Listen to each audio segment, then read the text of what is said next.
What's going on, guys? Welcome to episode 9 of the 30 to 10 podcast. I'm your host, Nathan Nguyen. Happy Thursday to you guys as we're recording this. Hope you guys are doing well.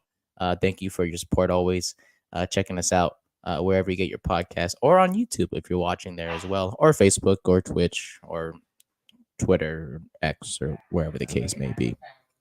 Uh, you know, we always love the comments in our videos that you guys give us and whatnot. So just everything overall, just appreciate your support. Brian will not be joining us today for this episode. It's just gonna be me. Not the news you want to hear, I'm sure, but we wanted to get this out to you regardless. A couple of headlines surrounding the Giants.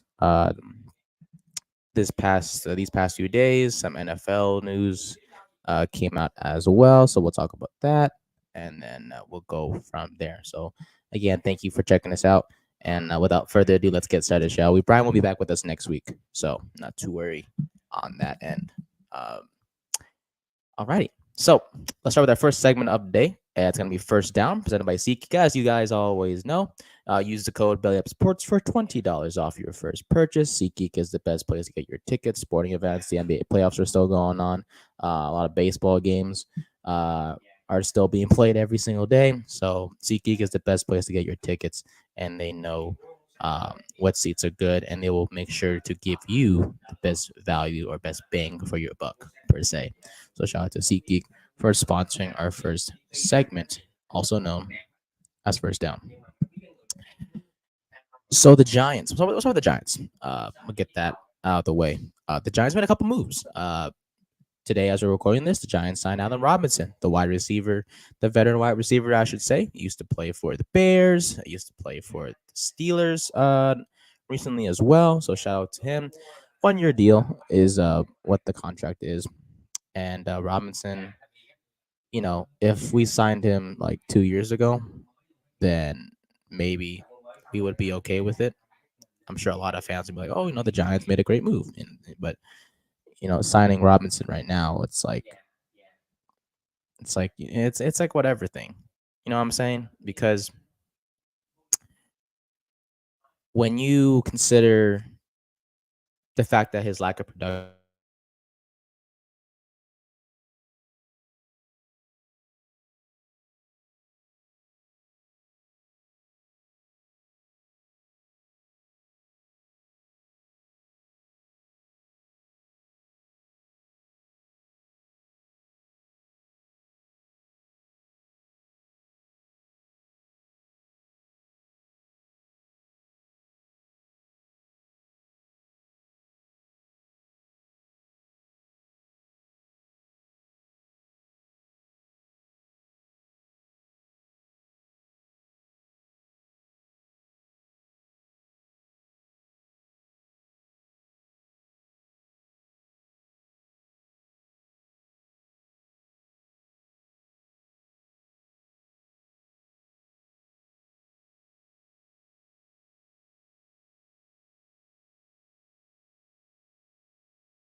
Alrighty, so that was some technical difficulties there. My apologies for that. And yeah, we will get that fixed for the audio version of the podcast. This is the first time everything just completely just went downhill. So wow, that was bad. Okay, so we were discussing. We'll start from the beginning, okay? Because the Wi-Fi just completely just went out, and the connection was bad and everything. So we'll start over. So Allen Robinson, right, just signed with the Giants as of today, 1 year deal, 31 years old.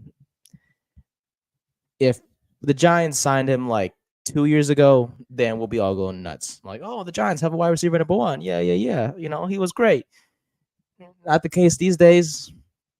Unfortunately, you know, Robinson, he's a guy that didn't really produce last year. He was with Pittsburgh, had like 30 something catches, 200 something yards, no touchdowns. So, you know, at this point in time, Robinson's nothing more than a veteran sign. I was excited though when I woke up to the news. I was like, okay, the Giants got a weapon. You know, we got someone that we could that could possibly make some money. It's a 1 year deal, so it's a low risk, high reward type of thing if he were to get back to his old self.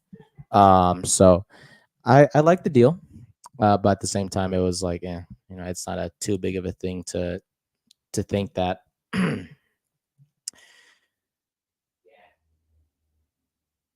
because you because you already have, you know, Darius Slayton, who is working through a contract extension. You have Malik Neighbors, Wandale Robinson, Jalen Hyatt, Isaiah McKenzie, being that, oh, Isaiah Hodgins too. So it's like, Robinson, is he gonna, you know, 1 year deal? Yeah, but will he make it at camp? Who knows? But at the same time, it is a good sign. It's a veteran guy. The Giants do have a lot of, you know, young guys in that receiving room, and it doesn't hurt to have a veteran guy who's gone through it over the years. So yeah, I like it. I do like the deal. 1 year deal is nothing too crazy, so we'll go with that. But more importantly, the Giants made another move on it was yesterday actually, and they claimed that Nate Rourke off waivers. Now, who is Nathan Rourke? You may not know. It's all good. I didn't know much about him either until last night. So, so this Nathan Rourke player, he's an undrafted quarterback from Ohio University, 6'1", 210 pounds. He was undrafted in 2021. He actually made a name for himself playing not in college, but more notably in the Canadian Football League. His 78.7% completion percentage last in 2022 was the actually record in the Canadian Football League, and he was named the most valuable Canadian, or basically MVP, after his 25 touchdown season.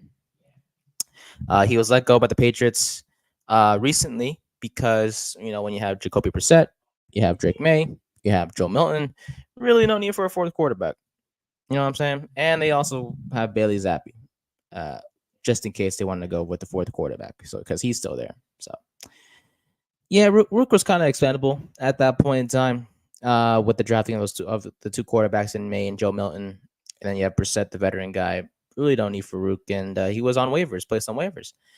And it was to the point where it was kind of a good thing the Giants claimed him off waivers, because there's another team that was trying to get him too, the Atlanta Falcons. So it's crazy how you sign a quarterback to a $100 million deal, you draft a quarterback at 8th overall, you have Taylor Heineke, and you still want to get another quarterback in Nathan Rourke. But luckily, the Giants beat the Falcons to it, and Rourke is now a New York Giant. Joe Shane and Brian Daboll, you would ask, like, do they have some familiarity with the young guy? Yes, they do. They had him actually on a late season workout in 2022. Rourke also has experience with the Giants the year prior when he tried out he tried out as a receiver, I should say, during minicamp in 2021, which ironically was the last year of Dave Gettleman and Joe Judge when they were the GM and the head coach, respectively. A little bit about Rook from a scouting perspective. He threw for yards with a 76 completion percentage during his 3 years at Ohio University. He threw 60 touchdowns, 15 interceptions. He won the John Cornish Trophy, which I guess is awarded to the top Canadian-born player in the NCAA. After college, so we know about the whole undrafted thing. He went to the Canadian Football League. He played for the British Columbia Lions. Yes, in that time, He threw for 4,035 yards. He had 42 touchdowns and 15 interceptions. So pretty solid numbers. He won, like I mentioned earlier, the most outstanding Canadian or MVP basically in the Canadian Football League in 2022. So that's just a few stats to bring up. Now, from a ability standpoint, he's he's more of a scrambling type of guy. He's not the guy to stay in the pocket. He's a zone read RPO type of quarterback. Not a lot of pocket, not great pocket awareness, I guess per se. Um, his numbers at Ohio were great, but he was a large part of the offense. He was throwing it, he was running with the ball. I think he had a couple of receiving touchdowns of his own as well, at in college. So I mean, for an option quarterback, he can work through progressions pretty well. But he's mostly known for his his off scheduling plays, like scramble out of the pocket and make plays with his legs, or uh instead of taking the wide open, what defenses give him, he wants to make, a bigger play. And whether that means uh, chucking it or just, like I just mentioned, I'm going to say it again, scrambling out of the pocket and just some way, somehow find a guy running a different route per se and just throwing it. A great example is the play he made when he was a Jacksonville Jaguar, and he played for them in the preseason, and they were playing the Cowboys. And he was scrambling out of the pocket. He broke a sack or two and just found his guy. That was like, okay, that's something that it was cool to see him, make a play like that. But at the same time, we understand that he does need to work on his pocket presence. He's not that great. He doesn't like to stay in the pocket, kind of like a Kurt Warner type of thing. When I bring up Kurt Warner, because the movie American Underdog, that movie, yeah, that movie came to mind because Kurt Warner wasn't. He was criticized in the beginning of that movie for not knowing how to stay in the pocket. But for some reason, when I thought of Nathan Rourke, or when we talk about Nathan Rourke, I thought of Kurt Warner in that movie. But the point is, not a bad signing for the Giants. I mean, you're going to have 4 quarterbacks on the roster now: Daniel Jones, Drew Lock, Tommy DeVito, and now Nathan Rourke. Do I expect Rourke to make a lot of noise? Not necessarily. I think he'll challenge for the QB3 spot. If Jones really isn't ready for week 1, then I could see Rourke making the roster as a QB3, but I don't know. I don't really feel like it was. Obviously, it's not a big move in the first place, anyways. But at the same time, he was a guy they brought from off the waiver wire because they were scared that he wouldn't clear waivers and be a complete free agent. So, it's nice to know. He's a guy that he makes exciting plays. That's what he likes to do, and there's nothing wrong with that whatsoever. But as a quarterback, you gotta stay in the pocket. You can't be making off schedule plays all the time. That's what Rourke is. Now, can he work on that? Sure. Just a matter of how well he does in training camp, and we'll see what he does when he performs once that time comes. So shout out to Nathan Rourke, and congrats on being a New York Giant. Before we go to second down, I want to discuss a few more Giants topics, and then I want to shift towards the other topics going around the NFL. Chris Snee, the former veteran guard for the Giants, drafted by the Giants in 2004, which is the same draft the Giants got Eli Manning. And Snee had a great career, played 9 years in the NFL for the Giants, was the right guard, and he was a pivotal part of the Giants' 2 Super Bowl championships. Recently, outside of the professional NFL life, he served as the offensive line specific scout for the Jaguars, and he was also an analyst for the Boston College Eagles the past couple of years, focusing on personnel and scouting. in terms from a playing standpoint, Snead played in 141 games. He was forced to retire, though, in 2014 because of a hip injury, but he's made a good, solid name for himself in the coaching and scouting field. And now he joins the Giants, rejoins them as a scout, and it's good to see. And he will definitely bring his expertise to a team that has not had a great offensive line these past few years or so. So it's good to see a veteran guy and a knowledgeable guy like him join the staff and bring his knowledge of the game to this team. And yeah, so shout out to him. And then Drew Phillips, to be exact. Apparently, a lot of people are calling him a sleeper pick. Pro Football Focus, shout out to them. They have him as the third best pick of the third round. They talked about how his 23rd defensive stops. Now, you're probably thinking, what is a defensive stop? Like, is it passes batted down? Is it interceptions? According to Pro Football Focus, a stop is preventing the offense from getting 40% of the yardage needed to convert on the first down, 50% of the yards to convert on second down, and preventing a first down on third or fourth down. So apparently, Phillips had 23 of those stops last season, and that led all cornerbacks in the SEC. Good on him. Phillips had a 72.9 coverage grade in 2023, according to Pro Football Focus. He is mostly a slot corner. That's where he excels.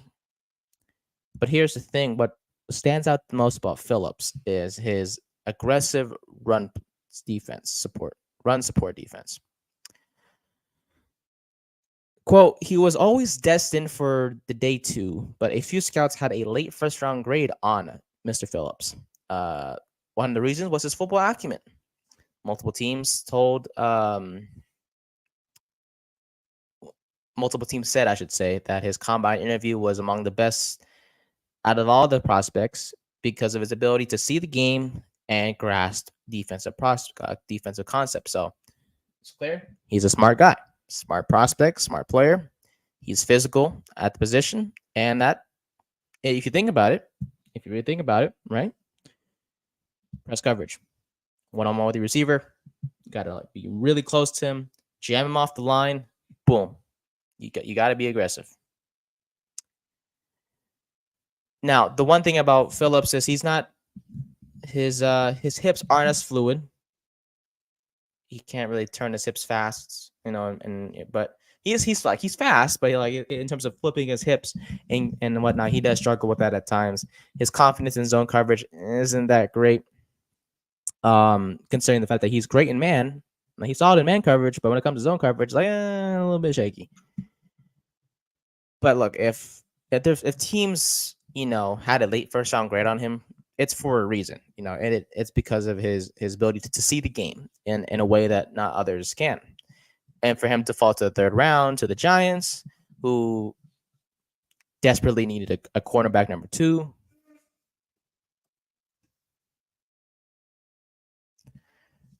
It was nice to see. So,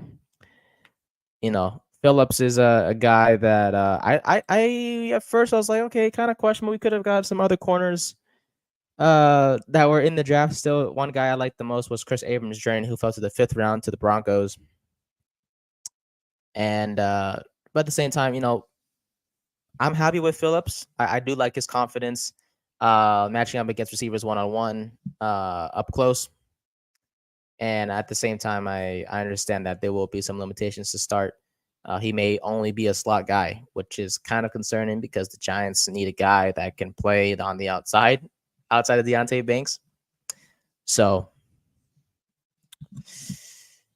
if he shocks the world, great. If he is truly one of the best third round picks out of this draft, great. That only benefits the Giants even more. That means they have their guy. And Phillips is 5'11". He'll be able to keep up in terms of size with the wide receivers, his speed. Factor that in, he'll be a good player. It doesn't matter how much of an impact he'll make from the beginning, and that's what matters the most. Because at this moment in time, the Giants do not have a cornerback number 2 on this roster that they can name. Because Deontay Banks is going to be one of them. Who's going to be on the other side? That is yet to be determined. Alrighty. I will save the schedule stuff for the Giants next week. The schedule is set to release on Wednesday, so once Brian will be back with us, then we'll discuss, because we know about the opponents for the Giants. It's just a matter of when they're going to be playing them. So we will discuss all the schedule stuff next week. So as we shift towards the second segment of the day, which is going to be second down. So first down, we talked about the Giants. Now it's going to be second down. Second down is presented by Yeats Sunglasses. Use the code BELLYUPPOD for 10% off your order. Yeats affordable sunglasses. They have great materials. They look absolutely stylish. And honestly, it's the summertime. And sun's going to be out. Why not look good in Yeats sunglasses? So shout out to them for sponsoring the second segment, also known as Second Down.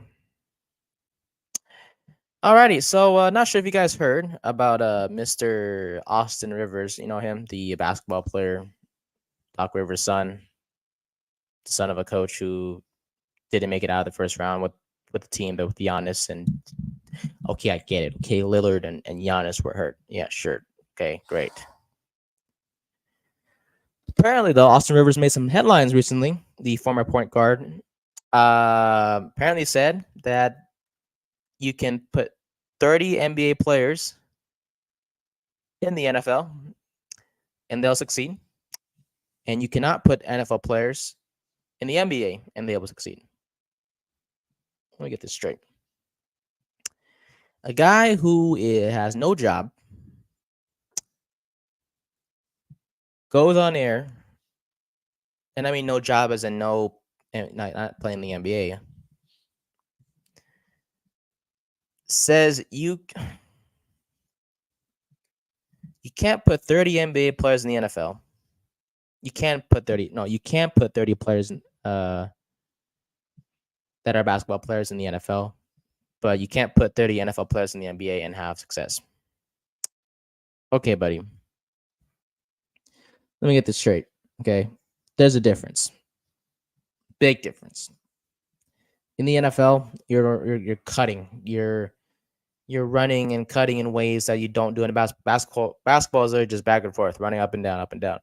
NFL, you go on different routes, different angles, all that stuff. Between football and basketball is the easiest. Okay, let's be honest. NFL, we're talking, playbooks, multiple playbooks, different routes, concepts, different blocking assignments. Okay, you can't put Shaq at center and expect that he's going to do really good. It's not how it works. Footwork is key. Footwork on the court is way different from footwork on the field. All right. You put NFL players on the NBA, they can make it work. Literally, you're shooting a basketball. They can block shots on the defense side of the ball. It could work out. Okay. I just wanted to point that out because I don't know. I just feel like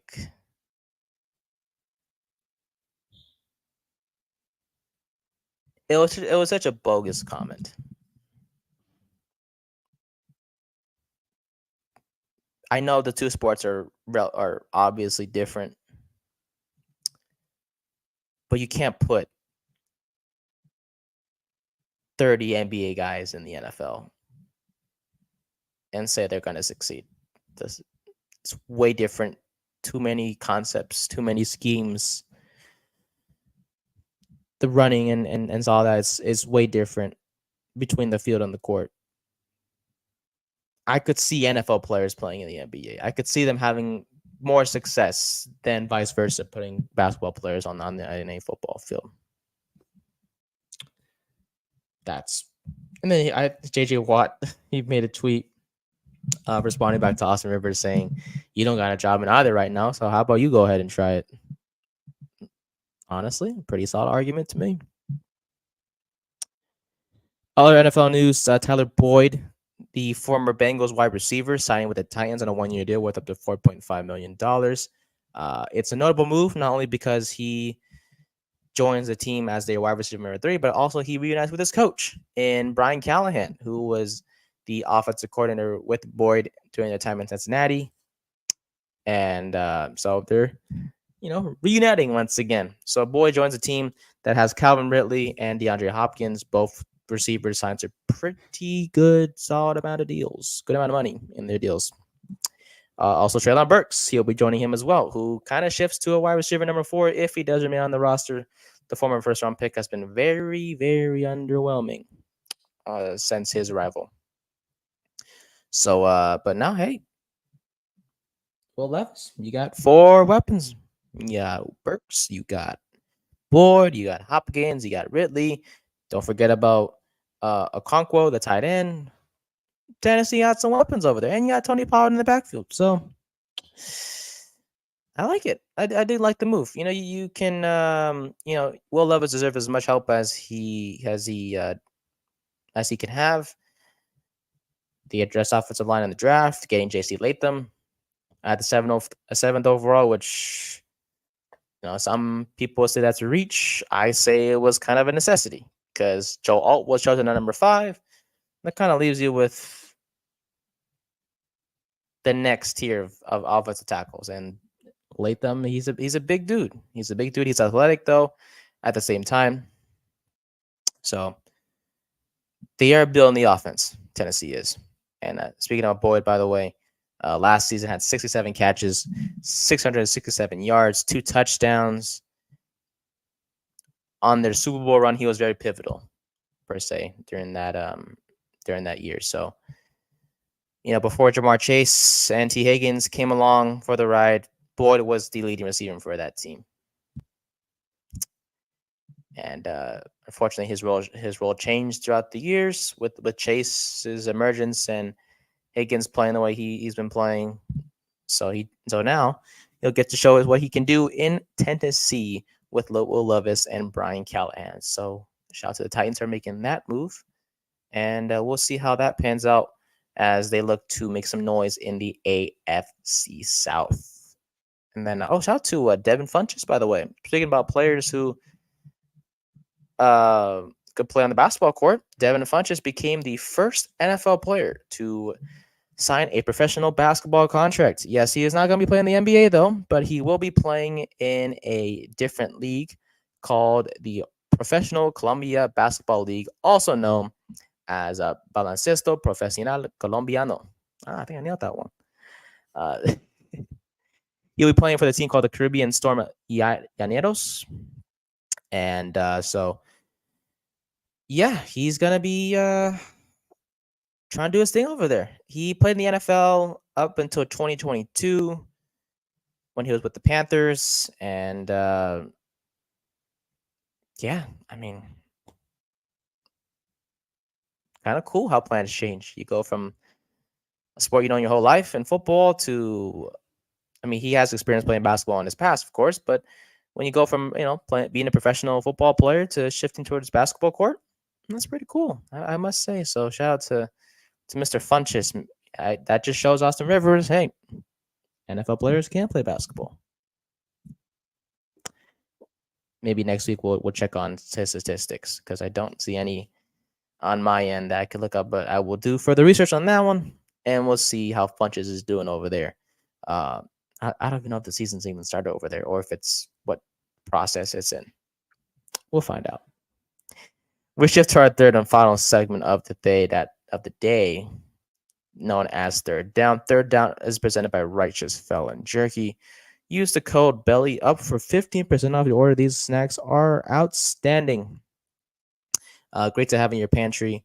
Made with one of the best ingredients that you can have. So shout out to Righteous Felon for sponsoring our third and final segment, known as Third Down. So NCAA coming out. The reveal is next week. Exciting times for that. I'm very excited. And this is a long time coming. We haven't seen a NCAA football game in 9-10 years? Yeah, 10 years. And the reveal is going to be next week. The game isn't going to come out until, I think it's June, July, right? If I'm not mistaken. No, I think it's July. Yeah, I think it's July. So exciting times in the video game world. I When I was young, I had a PlayStation 3. I used to go over to my friend's house and play the that game as well. Whether it's leading your team to the national championship. Personally, I led the University of California, Berkeley in that specific dynasty mode is what it's called. So for it to come back along with the other modes in the NCAA game. Now, how good it's going to be, we don't know. But if they took this long to make it, especially working hard on it the past year or two, then it has to be good for something. And as long as it's not the same as Madden, we'll be okay as well. And I know we don't talk about other sports, but I got to shout out the New York Knicks, man. I wish Brian was here to discuss it with me, but the Knicks are up 2-0 against the Indiana Pacers in the NBA playoffs in the second round. Jalen Brunson getting hurt last night, coming back on one leg and just almost putting up 30 points. He's been averaging like 36 a game. And the only reason he missed his average yesterday was because he was hurt. He didn't play the whole second quarter yet. He came back after halftime and put on a show. Josh Hart playing 48 minutes. He's been outstanding. Dante DiVincenzo, the third guy of that power friendship group, as I like to call it. Those three guys from their days at Villanova, being on the same team in the NBA, it's pretty heartwarming to see. And for them to have that success just makes it even better. OG Anunoby's playing well. Isaiah Hartenstein playing well. Precious Achua stepping up with Mitchell Robinson out for the next 6 to 8 weeks with an ankle injury. These Knicks, man, they play hard, and it's good to see a team from New York succeeding. And then the New York Rangers of the NHL, they just went up 2-0 in their series against their opponent. I forgot who it was, not being the hockey guy like I should be into it a little bit, but the Carolina Hurricanes, yes, they're up 2-0 in the series, and they looked, as we're recording this, to get a 3-0 lead against their opponent tonight. So hopefully they do that. But New York teams are on the up and up. The Knicks, the Rangers, Mets and Yankees aren't doing that bad either. It's just the Giants that we are worried about over here. But maybe they'll have that success this year. Maybe they see the Knicks succeeding and be like, hey, let's try to make some noise over our own. But yeah, that will do it for episode 9 of the 3rd and 10 podcast. We appreciate you guys listening and following as always. Make sure to check out social media on Instagram and X and Twitter at 3rd and 10 pod.